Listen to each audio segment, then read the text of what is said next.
안녕하세요. 가사 호적 전문 법무사 김민경입니다. 오늘은 어머님의 호적에 있는 남의 자식을 말소한 사례입니다. 의뢰인의 사연.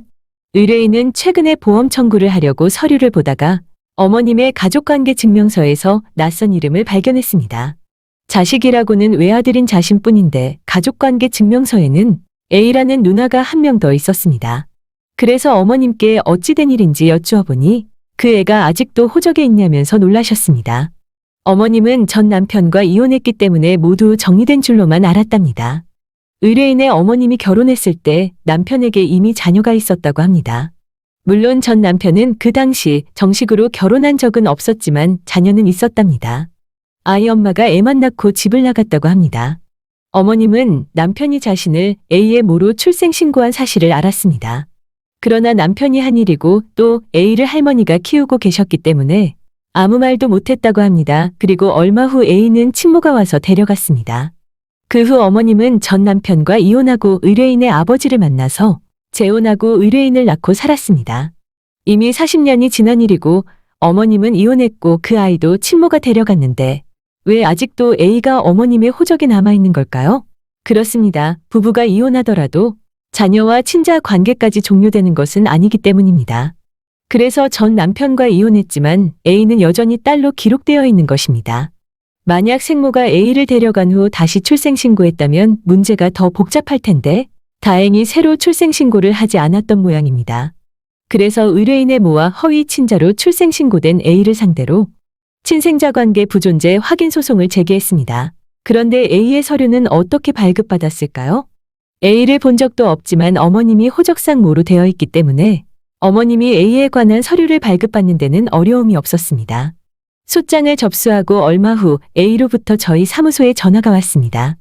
본인도 친모가 아닌 사실을 알고 있고 현재 친모와 살고 있는데 소장을 받은 자신은 어떻게 하면 되는지 물었습니다.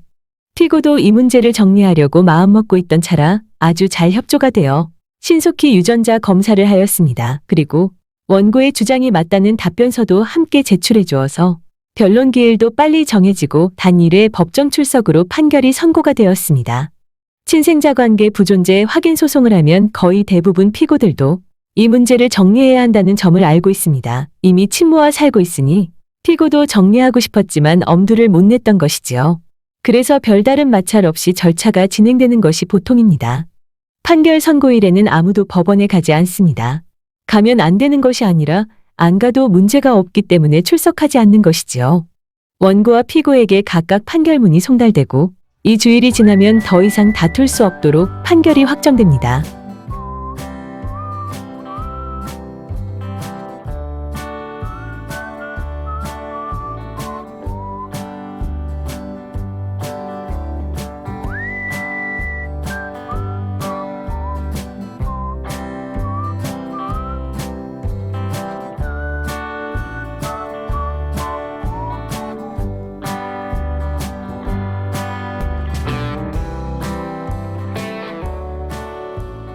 판결이 확정되면 확정증명서를 발급받아 등록관서에 판결 내용대로 등록부 정정을 신청합니다.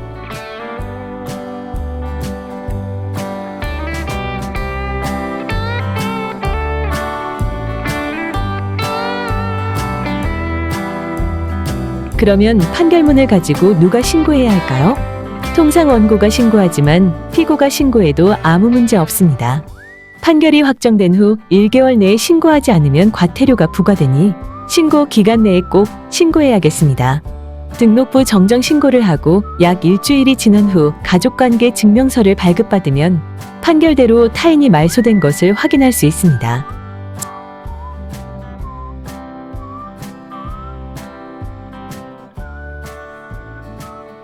참고로 위 사안은 친생자관계 부존재 확인 소송만 하였지만 친생자관계 존재와 부존재 소송을 모두 해야 하는 경우도 있습니다. 존재 확인과 부존재 확인 소송 모두를 할 경우는 두 사건의 당사자가 달라서 소송이 두 건이 된답니다. 저희 사무소는 가족관계 등록부 관련 전문 법무사 사무소입니다. 의뢰해 주시면 신속하고 정확하게 의뢰인께 꼭 맞는 절차로 진행해 드릴 것을 약속합니다. 시청해 주셔서 감사합니다. 오늘도 행복한 날 되세요.